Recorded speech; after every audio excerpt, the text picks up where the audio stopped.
Dear Melissa, my question is how to balance team's effort between the things that are the focus of your current product strategy, bug fixing, and small improvements that are either feedback from our customers or small things the teams want to improve. Ideally, I feel like if we are more focused on the first, we would make the most progress towards our product and business outcome. But doing so, smaller improvements might never get picked. Should we save those small improvements as things the teams can do after they just finished a bug initiative? I think here we need to really look at what the definition of a small improvement is, because sometimes something that is really fast can have a huge impact. So I think you're going to need to quantify all these things back to the metrics that matter and the overarching goals. And that's why these things are really important. And it's important to know what you're trying to do to move the needle.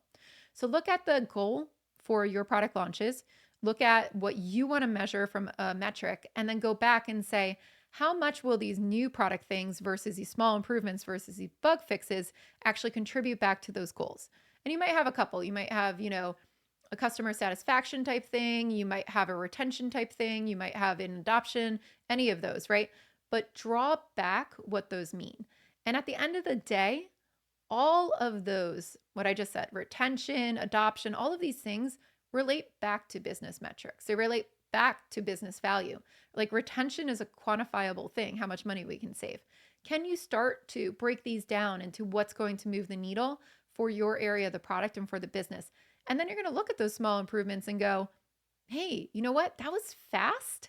So I thought it was small just because of a time thing, but actually, it's going to help people. Like people have been complaining about this little thing forever, and this is going to help our NPS score. We had some issues in some companies I've been in where it was literally like, a drop down or filters or things that they were doing every single day. And the UX interaction was just slightly off. It did not feel like a big thing. But when you change that, right, your customer satisfaction scores would jump. So don't think about little as like a time thing. Think about it as a margin for value improvement. And that's how you prioritize it. So I always advocate for dedicating some time for bug fixes. You definitely need to do that in stability of your platform. But again, that's like a retention metric. So you're going to have to remember that. Now, you want to figure out what that should be in your organization. Some people do 10%, some people do 20%. It really matters when it's like, how much tech debt do we have, right? Like how much should we be stabilizing? So think about it that way and come up with a number for that so that you make sure you're investing in bug fixes. And then I would compare the small improvements, which should be going back to enhance existing features. So that's definitely part of your portfolio, against net new features. And typically there will be a distribution where we do both of those in a portfolio, meaning we'll have people work on both of those. But you want to quantify it so that you can compare apples to apples. So definitely think about what's going to move the needle there, what's the most important metrics, and bring it back so that you can make a comparison.